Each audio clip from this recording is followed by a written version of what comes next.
Hello, बच्चों. Let's see this question. The question says that which one of the following statements related to capillaries is correct?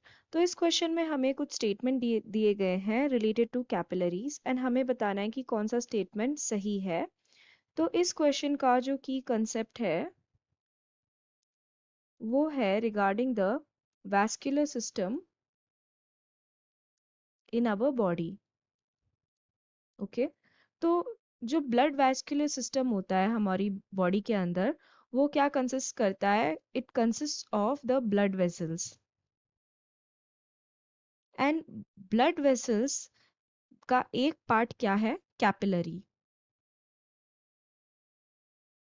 तो ये जो capillaries होते हैं ये बहुत ही फाइन ब्लड वेसल्स होते हैं, बहुत ही थिन ब्लड वेसल्स होते हैं और इनकी जो थिकनेस होती है इनकी थिकनेस अराउंड 1 सेल लेयर जितनी होती है.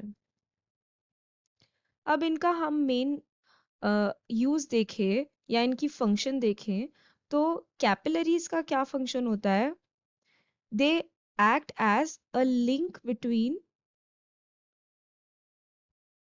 veins and arteries.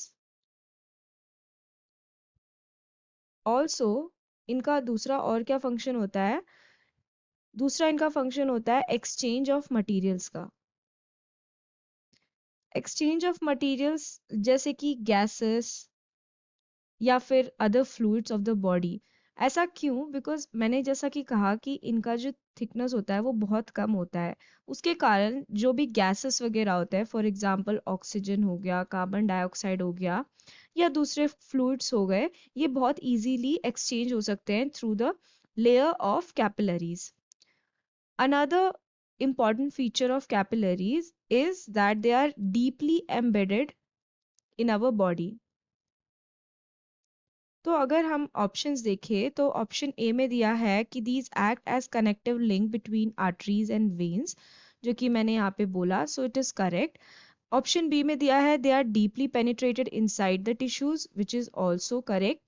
Option C में दिया है these help in exchange of materials between blood and surrounding cells, which is also a correct statement. So हम कह सकते हैं कि option D all of the above will be the correct answer for this question. So answer हो जाएगा option D, all of the above.